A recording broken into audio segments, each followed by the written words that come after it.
This program has been approved for one IDCEC CEU. To receive credit for this program, please submit your full name, IDCEC number, program class code, and your summary essay to ceu@iida.org. The program class code is located alongside the title of this program on the IIDA Academy page. For a certificate of completion to use toward another certifying body, please submit the same information to ceu@iida.org. Thank you.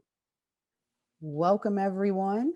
I'm Cheryl Durst. I'm the Executive Vice President and CEO of IIDA, and I'm so glad you're joining us this afternoon, whether this is your first webinar of the day or your 100th Zoom webinar today. We're glad to have you here. We're going to be talking about a critically important topic, exploring changes in education and designing for resiliency, and considering how schools are rethinking their spaces to anticipate evolving in-person learning as well as hybrid needs for learning. And so we're so glad that you could join us in this program is co-hosted by KI and generously sponsored by KI. And a quick overview of this afternoon's agenda. We're in the welcome portion right now. We're going to have a moderated panel discussion for just a bit. Then we're going to open for Q&A, and then we'll do a nice wrap up. And now I'd like to introduce my co-moderator for this afternoon, Jonathan Matta, who is the National Education Leader for KI. Are you on? There you are. Hi, Jonathan. How are you? I'm great, Cheryl. How are you? Great. We have some phenomenal panelists this afternoon, and I'm going to ask you to start with the panelist introductions. Absolutely. Thank you for the opportunity to co-moderate and facilitate this discussion with you guys today. We're super excited. First, I want to introduce Anita Berger. She is Banneker Academic High School's principal. Anita, welcome. And I would also like to introduce Omar Calderon. He's the design principal at Perkins Eastman. Omar, welcome. Perfect. And we also have joining us Andrea Swiatocha. Andrea is the Deputy Chief of Facilities for DC Public Schools. Welcome, Andrea. And we have Jabari Paul, who is a rising senior, an 11th grader at Banneker. And we're super thrilled that Jabari can join us this afternoon and give his perspective on living and learning at Banneker. All right. So I think we are ready to launch in and get started. Everybody ready? Everybody doing okay? Yes. All right. Jabari gave me a good thumbs up. Anita, let's get started. Let's get started with you. It's been quite a year, and there have been changes and there have been challenges. And in the midst of all of that, you're contemplating a move. You've had a, kind of a redesign of the learning environment. But I think for the audience, can you start us with kind of the story and the history of Banneker? It has deep meaning in the DC community. Yeah, I guess the concept came up in the late 70s, but actually in 1981, Vincent Reed, who at that time was the superintendent of DC Public Schools, had this idea about, I want to have a school where students all across the city could be at one school and to, it was a college prep thought. So back then the school board fought against it and really did not want it. They thought it was going to be a school for the elite. Ironically, it and you'll learn more about Banneker, but what happened, Vince Reed finally just says, you know what, I'm just going to resign, because he was so adamant about getting the school. After he resigned, the vote finally was passed with the school board by one vote.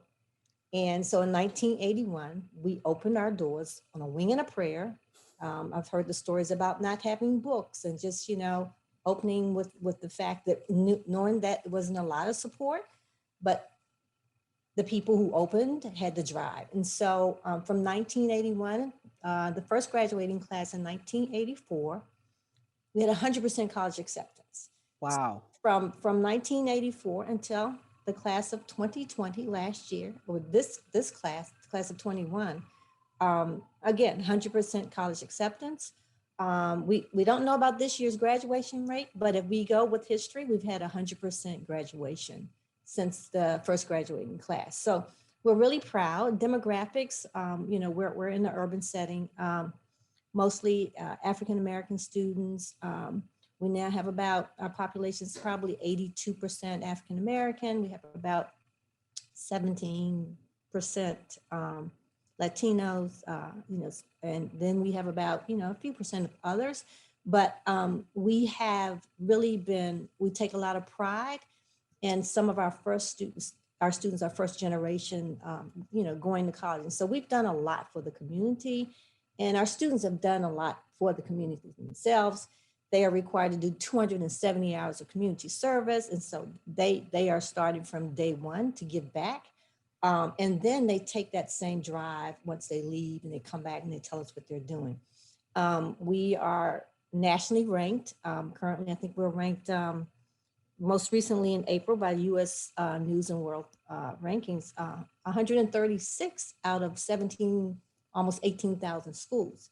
And so we are ranked number 5 in the Washington metropolitan area, but we are so proud of our students and what they have done. And so when I think about the fight that Vincent Reed had back in the late 70s, and the fight that our students actually put up to get this building, and a couple of years ago, it's like history repeats itself. Yeah. So yeah, and so I'm so proud of where we are now, because we do have a 21st century learning space that we can't wait to get into. So it's been a ride. It really has. And you know, the students are just resilient, and they've been through it, but they are the reason why I pride myself with knowing that they helped the city council vote on, yes, we can get this school. And Jabari can kind of tell the story of that, because he actually had boots on the ground through the whole you know, back and forth with city council. So it wasn't a school board, but city council. So that's pretty much our story. Yeah, no, that's a fantastic story. And we'll get to Jabari's activist moment. Principal Berger, the you know, the pride and the passion are evident, and the fact that, you know, you mentioned Vincent Reed, and he staked his job and his reputation on Banneker. So thank you for sharing that. Andrea, can you, from your perspective as in facilities, can you talk a little bit about the role of Banneker in the DC public school system, and the significance of this new building to house all of the pride and the passion and the achievement and the resilience of the students and the faculty of Banneker? Yeah, absolutely. Thank you for having me this afternoon.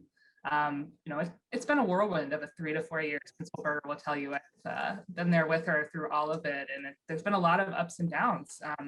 DC is unique in maybe like other urban school districts. We have both neighborhood schools and citywide, and Banneker is one of those citywide applications. So we're pulling students from all over, and there was a big debate. We really wanted to make sure we were providing this high rigorous academic program to a number of students, and at their current facility, we were maxed at a certain capacity, a little over 500 students. And we had this other opportunity. We had another site that was vacant. We could demolish a building that was there and had the ability to grow.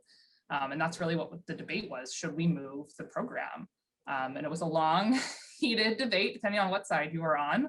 But I think it was a really monumental moment for us. Banneker is, I would say, almost within DCPS, like we know it's high achieving, but a quiet high achieving. They kind of just sit there, do their thing and move on. And I think this actually gave them a voice.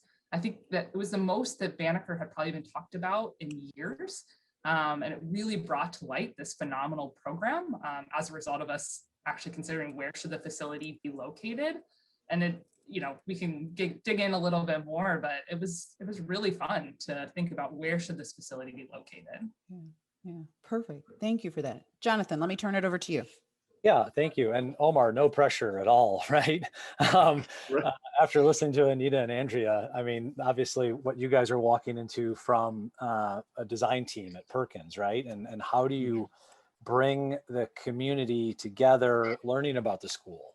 Can you talk a little bit about what that collaboration with your team looked like? Yeah, sure. And I should probably point out first that over the past, say, maybe 10, 15 years, we've been building our practice to create learning environments that are high performance. And by that, I mean highly sustainable, because we really believe that if you design it well, you design a well-designed high-performance space, students will do well. We think that there is a direct correlation between the environment that they're in, even though these students happen to be in an environment that's maybe not optimized for the kinds of things they're doing. We hope to do justice to that. So to create that kind of building, that kind of learning environment requires expertise from many areas. And so collaboration for us is something that we just do matter of fact. We have a great group of mechanical engineers that are willing to push back on us as architects. We have a great landscape architect that is part of the team that helped us understand how the building sits on the ground in the urban setting.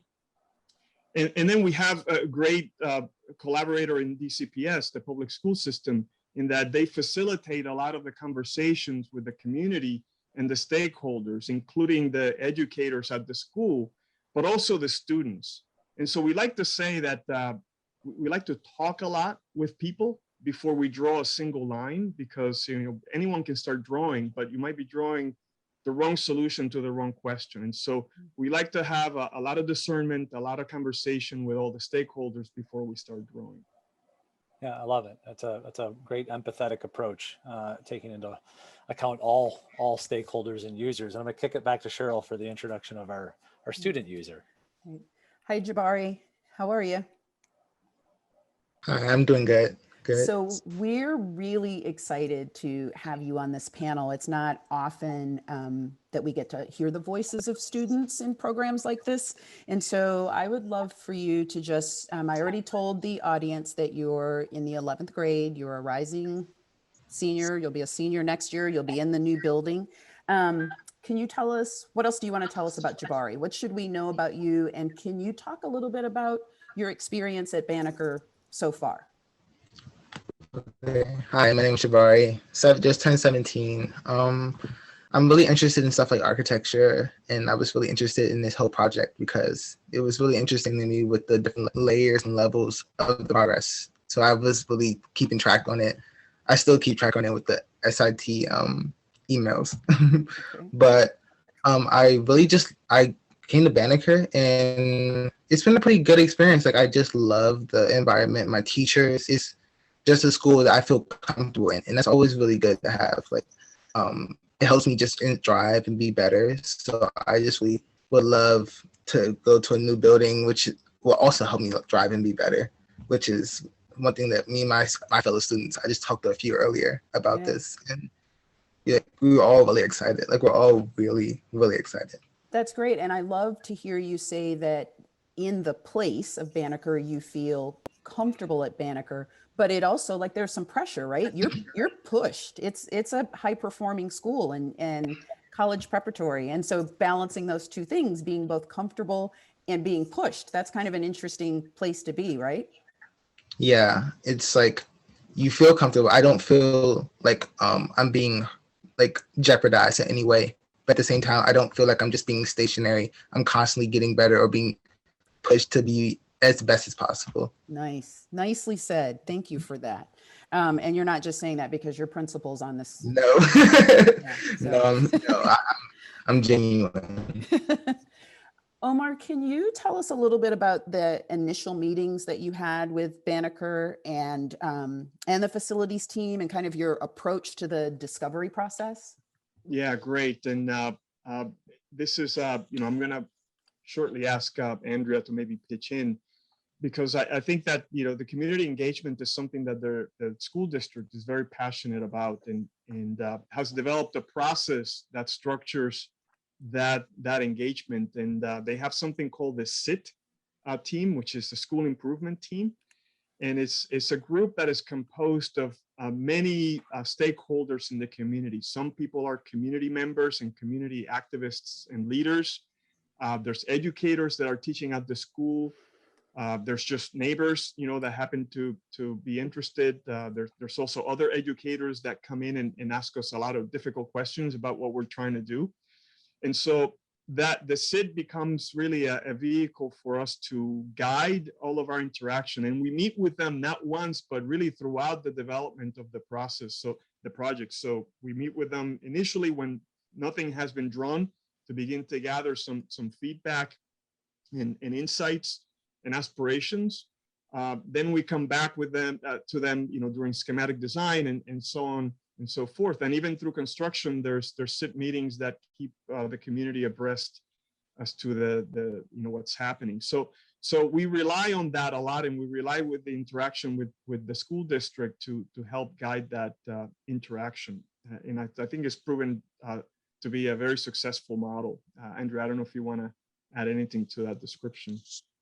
Yeah, I think what made it a little more challenging and unique at this one, as Omar said, we run a very robust modernization program in DC. I'm opening 4 to 5 schools every year. So on any given school, and it's a 3-year process for us, first year of design and 2 years of construction. I've got anywhere from 15 to 20 projects in this process. So my team is out there in the community running evening meetings every day of the week, it feels like. But typically it's, I think, a little more straightforward in that you have this, setting, the building is here, and you define teachers and parents and community members that are part of it.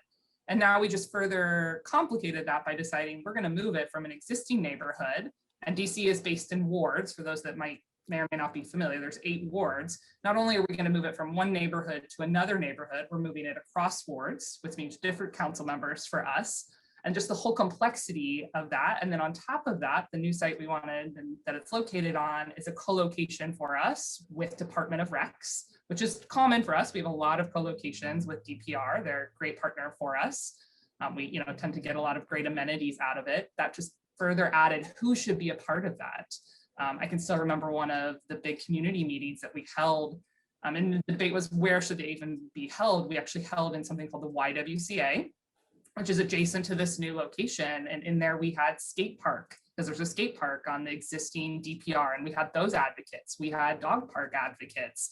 We had parents that were there for the school, and everyone had their different agenda, arguably, different opinions of what should happen and how should this move forward, and trying to get all voices heard and make sure you take all of that into consideration, while at the same time reminding everyone that the end goal of this is for a school.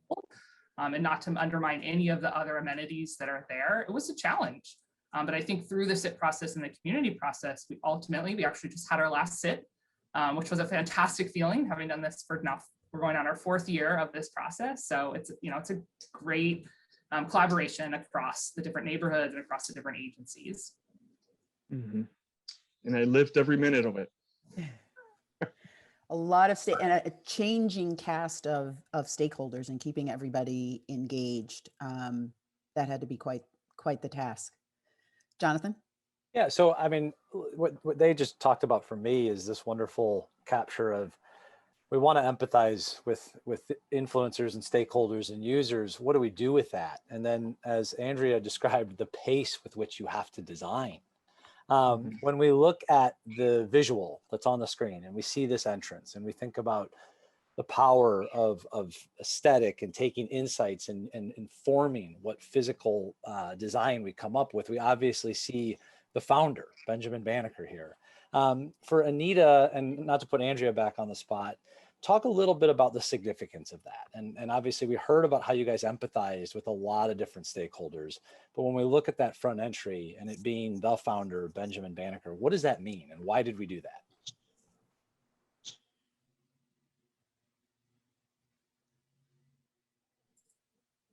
Anita, Andrea, either one is fine. Oh, okay. I was waiting That's for okay. Andrea. Yeah. I talked about Banneker's ranking, and we are currently in a building that was built in 1938.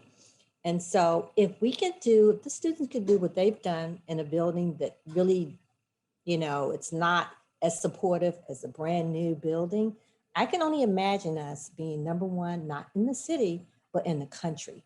And so with the drive and the motivation that our students have and what we've done and what we've learned about what they can do without, just walking through the doors is like a sense of pride. and just think how we can push students. As Jabari said, we're not pushing them to the point that he feels any kind of way about it, but pushing them to the point that they feel the pride and now the dignity to really be in a 21st century learning facility. And this is what, my goal is to make us number one. And so having the support of this facility, there's no way the students can't continue to soar. I mean, even post-secondary, we have the highest, we are above the national norm for graduation rates from college. So I can only imagine us breaking that, that ceiling and just being not just known here in the city, but known, worldwide. So it's going to be such a sense of pride to walk in there knowing that the students really have, they can learn in such a different way now because they do learn differently than they did in 1938 or whatever. So being able to have a facility that will embrace what they, the way in which they learn now, it's like the sky's the limit for them. So I'm really proud about what that, our next steps and what we're going to look like 5 years from now. Yeah, that's fantastic. You gave me goosebumps several times there. I'm going to kick it back to Cheryl before I. So, I've almost called you Professor, Principal Berger. You talked about in your intro about the activism that surrounded this project. And at one point, we know that the new Banneker was not going to exist. Right. And 100 students kind of took to the halls of the DC Council building. We've got a photo showing right now. I mean, this was a very activist moment because these students wanted this new facility to happen. And so I believe that's the mayor of DC in this photo with her back to us, and then 100 Banneker students. And Jabari, you're either somewhere in this photo or you're in a city council person's office, I think I heard. But let Principal Berger talk a little bit about this issue, elaborate on it a little bit, and a little bit about the journey to approval. And then we'll let Jabari kind of jump in and talk about his experience as a student activist. So, yeah, so what I see, talking about goosebumps, when I see the students and they were so serious and they had evidence to support why they deserve to have a new school. And just to be clear, every school, every high school had a modernization, but Banneker, we were the last. And so we got pushback. And as Andrea describes, we were crossing wards. So, one council member said, yes, but I think they can stay where they are. One was saying, well, we want a middle school at this site. And so, it was all about a swing vote. And ironically, one of the votes that we needed was from a council member who actually, the chief of staff was a Banneker alum, graduated from Banneker. And so I had to be very careful because, DC's a little political. Just a little bit. Just a little, right? So I had to stand back and I didn't, I let the students do what they thought because I had enough confidence that they would be able to really show well as they did. They weren't rowdy. They were so convincing. And I knew they had the wherewithal to do it. And so it was a field trip. I signed off on field trips. I love it. That 4 times. And the first time we were still short of a vote.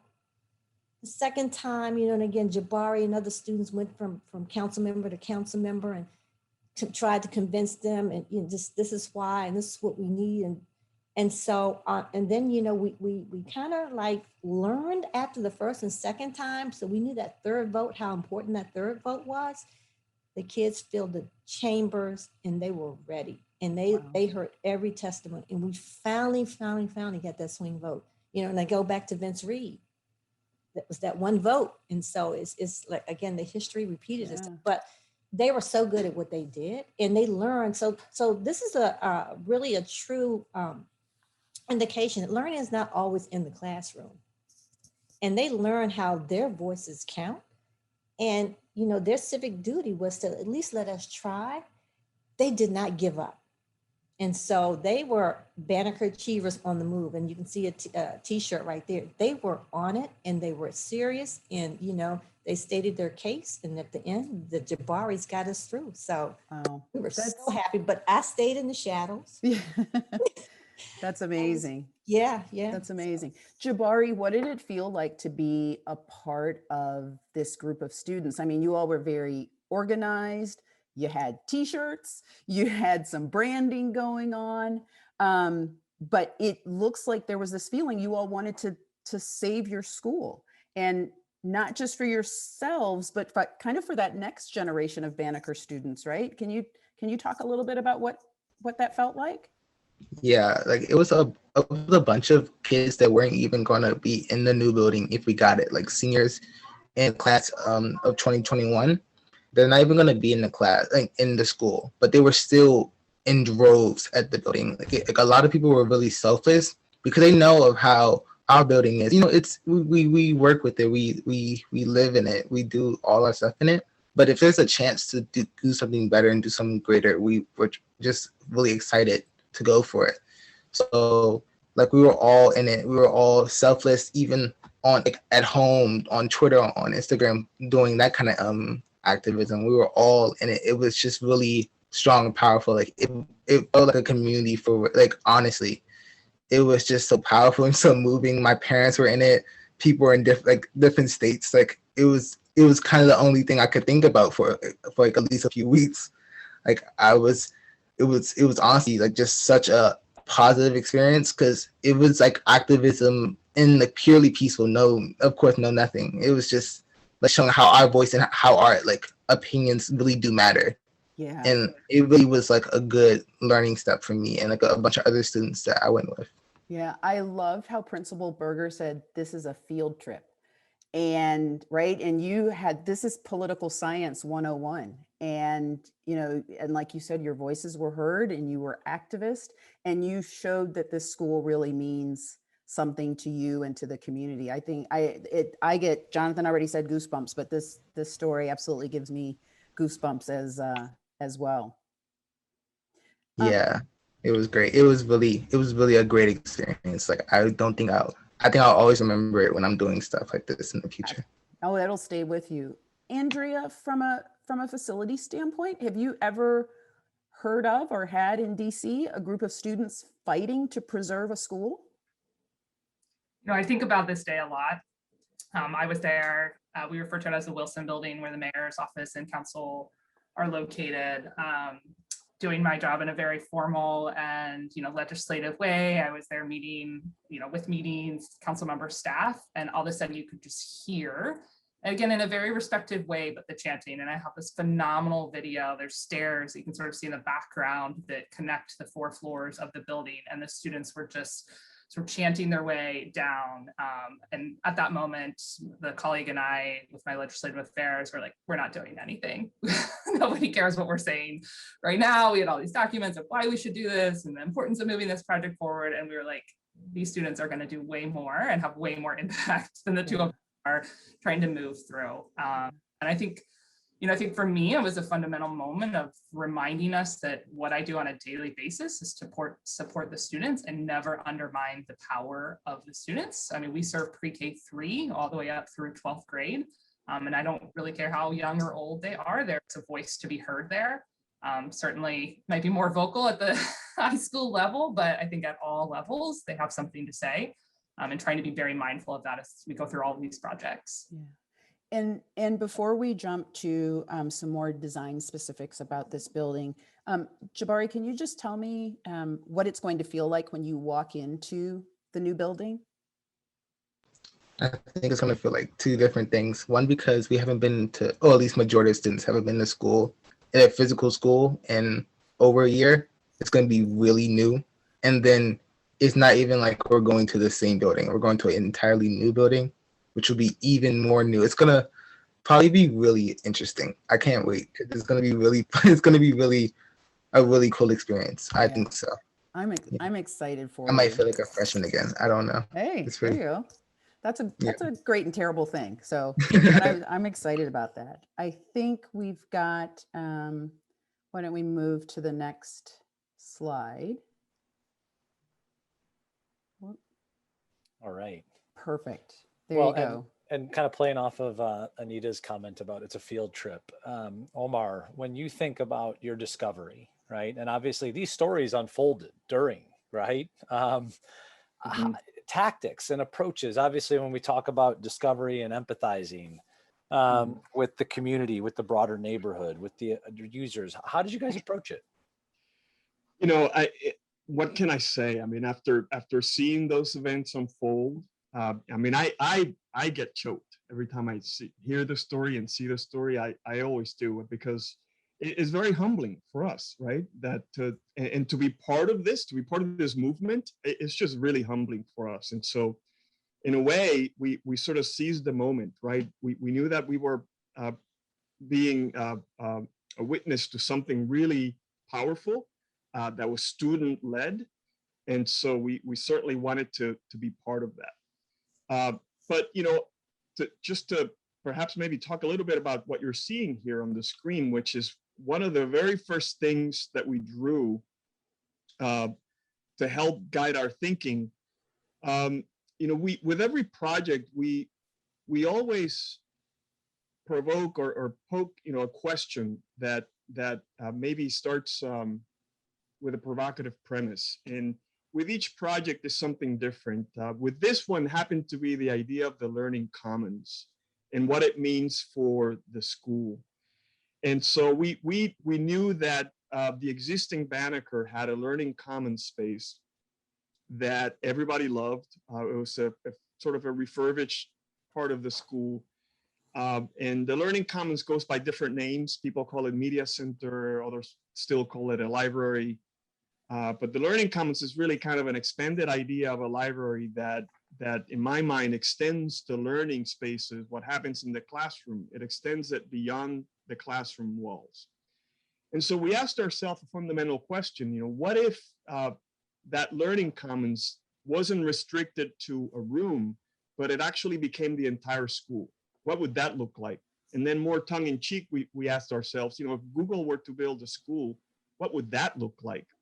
And so this idea of extending the learning commons as a series of stairs, you know, sort of like an ascending stair through the center of the space, began to take shape.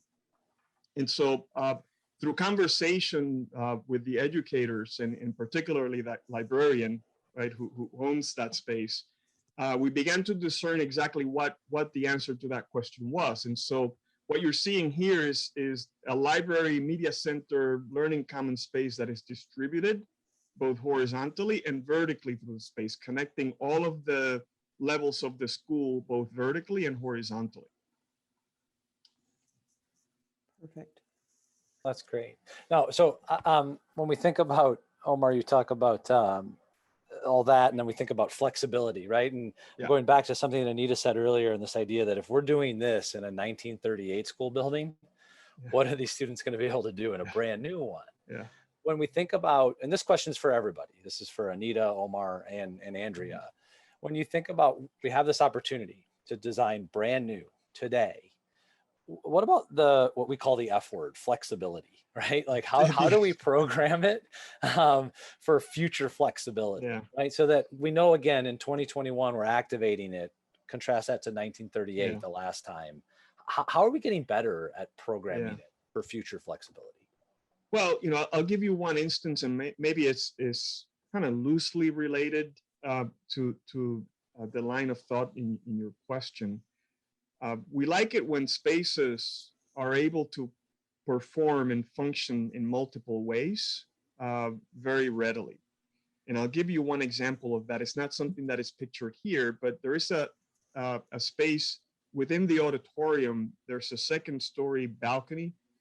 And we knew that we needed that space for extra capacity in the auditorium. But at the same time, we also knew that there was this great dance team in the school. And at the present, there was no dedicated programmed space for that dance team to practice and do their thing. And so we came up with this creative solution of using the second floor, the mezzanine of the auditorium, give it a flat floor, and then design collapsible seating so that when you needed the seats for the auditorium, for the capacity, those seats can expand forward and you get the seating capacity. But when you're not using the auditorium to its full capacity, or you're not using it at all, the seats can go back, and all of a sudden you have a flat floor where the dance team can do their thing. And so we like the idea of building spaces once that can be used in multiple ways. And I think that that is a way to talk about flexibility and perhaps fiscal responsibility at the same time. That's great. Omar, I'd love to ask you to just jump in before we go to Q&A, because our time has moved quickly. I know, really quickly. Can you talk a little bit about the sustainable considerations for this space? I know that your firm did a lot of research, and some of the research that you shared demonstrates that classrooms with higher mechanical ventilation, for instance, students will score almost 15% higher in testing, and the health and productivity of teachers and absenteeism rates go down. Like, all kinds of things shift and change when sustainability and wellness is taken into consideration. Can you share a little bit about, from a design standpoint and even a facility standpoint, about how sustainability factored into the overall design of this project? Yes, so for us, sustainability is everything, and it's not separate from design, but it's really, it should be the way that we do things. And there's lots that can be said about this. There's a great study that came out of the Harvard School of Education that connected CO2 levels in classrooms and the buildup of CO2 levels in classrooms with cognition. And sure enough, they found that as you use the rooms throughout the day and CO2 levels build up, people fall asleep in them. And when people fall asleep, nobody's learning. And so it's clear to us that we needed to dial in on ventilation and air filtration as part of creating a high performance environment. And that's part of how we address sustainability here. There's, of course, this aspiration for net zero energy that the entire building is part of. The entire roof of the structure is covered in photovoltaic arrays. And what happens in urban buildings is that you need the roof for the PV panels, for the photovoltaic panels. But because it's an urban setting, you run out of roof very quickly. And so you end up designing facades to the building. What you can see here on the left-hand side is a structure that is being installed on the outside of the building to support additional photovoltaic panels. And so the photovoltaic panels is not just a technical thing that you put on the top of the building that you never see, but it's actually part of the aesthetic of the structure. And we don't see those two things, aesthetics and the sustainability portion, as a separate thing. There's also a lot can be said about this image, because it really expresses the civic presence of the building. And I just want to touch on that a little bit, because we see the image of Banneker there, and the artist that produced that image. And there were two collaborations with artists in this project. That's Shante Gates' artwork, which is made out of perforated panels. So there are actual holes in the metal panels that create the image, so that when you stand far enough back, it reveals itself to you. But also, it's in front of glass that's letting daylight into spaces just on the other side. So we needed to shield that glass from the effects of sun coming in from the east. So again, it's another opportunity to do something on the project that has multiple uses and multiple expressions. Yeah, that's great. That's great. Thank you. Thank you for that, Omar. We are going to move into Q&A because our time is moving pretty quickly. And Jabari, there are some questions coming in for you. There are a number of folks in the audience who are really interested in knowing, in your opinion, right? And you've stated that you've got an interest in architecture and urban planning. And so, separate from the things that you're going to learn at, and that you have learned and will learn at Banneker, how do you think that the physical structure of the new school will help prepare you for college? What is this? How is this new school going to help you be better prepared, do you think, for college? Do you have any thoughts about that? I think just like the physical school alone, like the additions of the like the different types of architecture and the different types of things I've been like noticing in general, it's kind of been giving me ideas of like what kind of fields I want to go into. And then alone, like the building itself, I think just a breath of fresh air and the like said, the new the wording is messing me up. The new Okay. facility is gonna really it's gonna really help me with and do more in like my school time, which is always being productive is like one of my main goals. Oh, that's So great. doing that will in this new building will definitely be a lot easier because Yeah. of the new amenities. Yeah, that's fantastic. That's perfect. Principal Berger or Andrea, in that, right, Banneker is all about college prep. I'd love to hear from you all and the person asking this question. From your standpoint, how does this new space, this new facility contribute to the college prep experience for Banneker students? Well, I'll hop in because when they first said it, I said, please don't think about your traditional high school. Think about what would you do? What would you provide on a college campus? I want them to think college, and I want them to be able to experience the space in which they're going to be, a part of. And so, for example, the learning commons, you can see that collaborative learning commons just cascades throughout the building. I want them to be able to sit and move a chair or, go in a corner and sit on something that's maybe not a traditional seat, and maybe to be able to, get a study group in a section of the learning commons, whether it's the maker space or whether it's, a quiet space, but just to have that overall college experience early on, because we're putting them academically. And so the physical side of it, I wanted that to be able for them to have that and embrace. And that was the conversation ongoing. Don't think about traditional high school. Think about college, what you have on a college campus. Yeah. And so that was my messaging. And that's going to be their experience in there, whether it's a collaborative cafe or, being able to sit in a circle and pull some nice bright furniture in a space. All of that helps them, even their wellness. As Jabari says, they have not been in a physical building for a long time. Right. That wellness is going to be so important. And so I feel that the building's going to embrace that, because we don't know how our children are going to come back.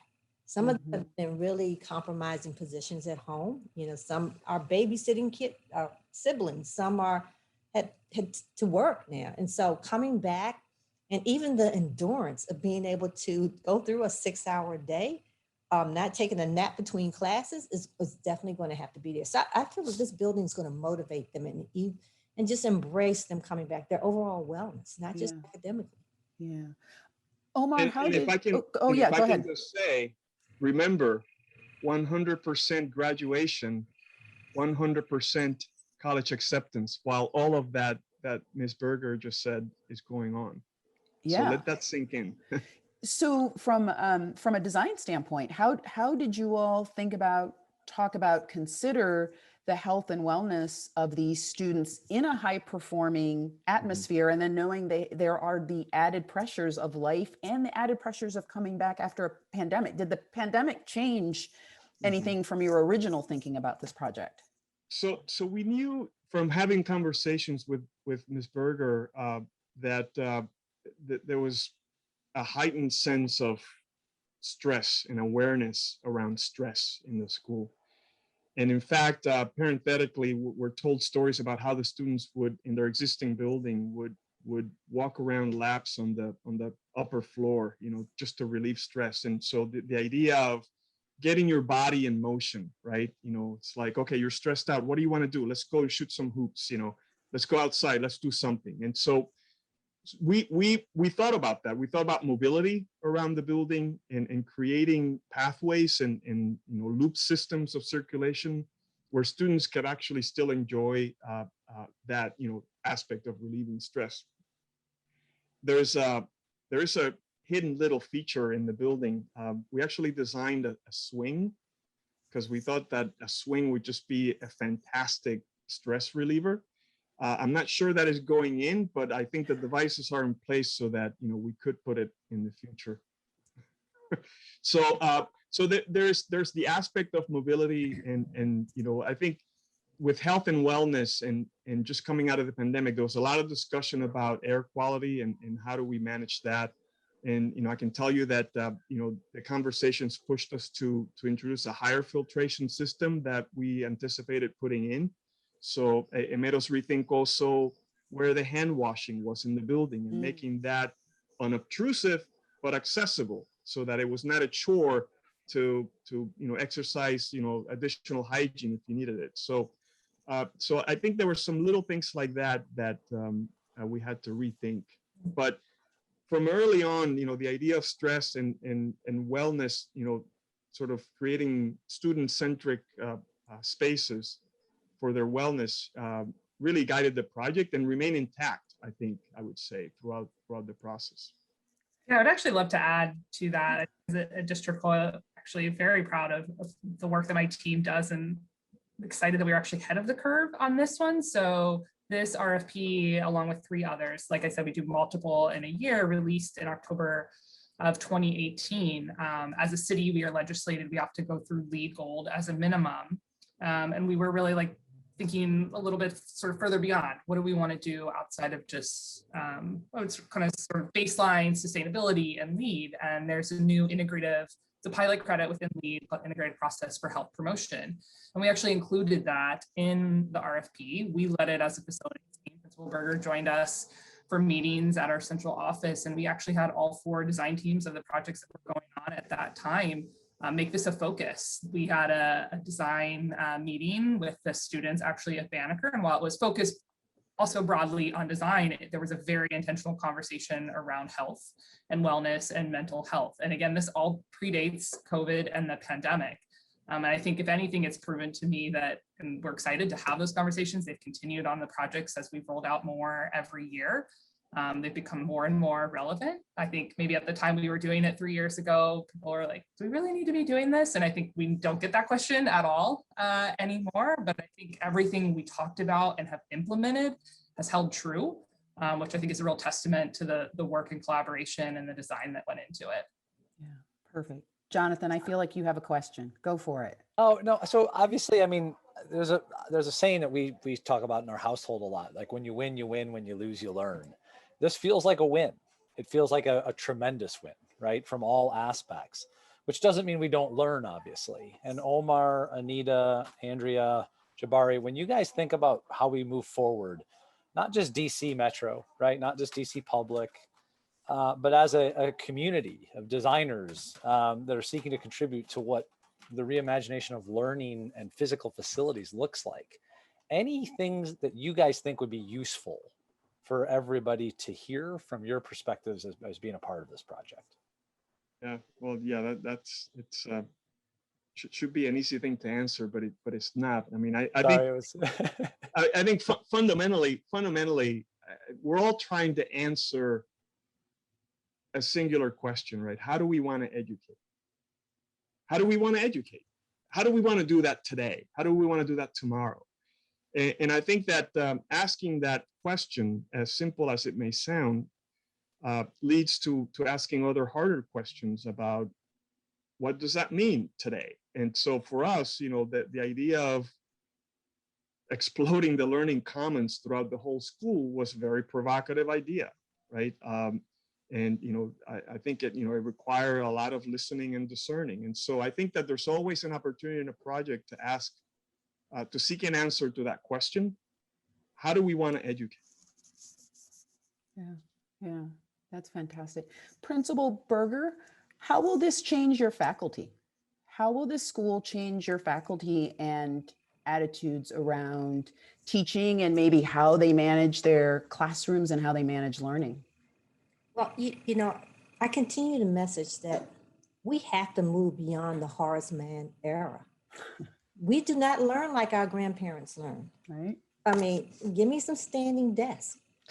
You know, we're not going to sit ducks in a row. You're going to hear noise. It's not the classroom or the library. If you notice, we hadn't really used that word because I want to hear. Learning requires collaboration with each other. I want to hear the students being in charge. They learn best from each other. Teachers should just facilitate the conversation. They should not be the ones who are standing in front of them chalk talking. We've got to move beyond Horace Mann. Our Jabaris may do better standing up. If Jabari's going to the trash can 4 times, let him stand up. Give him a pedaling desk. I don't care what it takes, whatever it is, we need to go beyond. And so I continue to tell the teachers, listen, when I go in your room, I don't want to hear 15, 20, 30 minutes of you talking to them. I want to hear them agreeing and disagreeing. Provide the evidence to support. This is why I feel this way. I want to hear that conversation among students. The other part of this building is going to really demonstrate for all of us is our physical endurance, because we're going to have to, especially as an administrator, I'm going to have to be able to go all the way up to the 3rd, the 4th floor, down, back down, go around, go to the, so it's going to, and coming back from COVID, we're going to have to all build our endurance of being back at work. But again, you know, that teaching and learning, we have to turn the curve on that. We have to look at, we need to teach boys a little differently because they may not sit quiet and learn the way the young ladies learn. So, you know, embrace every student's way in which they learn and provide the facility to support that. You know, that swing, I wanted rocking chairs in my office. Kids need to just come in and rock, right? They're frustrated, whatever, but that swing, I hope it's close to my office because I may take advantage of it. But these are the things that I message to the teachers. Please don't get caught up. It's so caught up in the tradition of education. We need to break that and look at different ways to educate our students. Yeah. So I think Jabari would probably really like what I'm saying because, again, in our learning commons here, the 1938 school, we have pedaling desks. That was one thing I said, I want a student to be able to stand and move. If they're reading a book, I want them, if they need to move, let them move. That's amazing. So that's amazing. So that's my message. I'm pretty sure you are principal of the year. You that's you know, I did get it in 2017, but well, there you go. There you go. You need it again. But peer-to-peer learning and teachers as facilitators. That's absolutely brilliant. Jonathan, do you want to ask one more question before we wrap up? So, I mean, yes and no. I couldn't agree with you more, Cheryl. And not to isolate anybody, but Anita, you are saying things that I almost jumped out of my chair when you said we got to get beyond Horace Mann. Thank you. How challenging? You're saying all those things. How challenging has this past year been? I mean, maybe Jabari. I mean, when you think about that, right? And you think about how you have a leader here who is wanting this to be experiential and experimental, right? Which is how learning happens. How challenging has this year been for you as a student? It's been a little difficult. I think specifically on like what I've been saying about like productivity, it's really hard sometimes to separate when like class actually ends and then like it carries over. Because usually when you in class, you would go home and you would go home and, you know, it'd be a separation from school and home. But at digital learning, it's just kind of blends together and it's kind of been hard a little bit. At least it's getting better now, but it was really hard at first to stop doing work or know when to do work. It would be like a little bit of a problem. But I think overall, especially with like finding new ways, like now I walk around during class. I'll have the computer and I'll listen, but I'll walk around because I can't sit down anymore and stuff like that. Like, I think just like finding new ways to like, just be productive and just do what works for you, especially in like an area at home where you have options. It's pretty hard, but it works, and I think that's all that really matters. Yeah. Well, that's perfect. We're nearing the end of our time, and in wrap up, I can't thank all of you enough.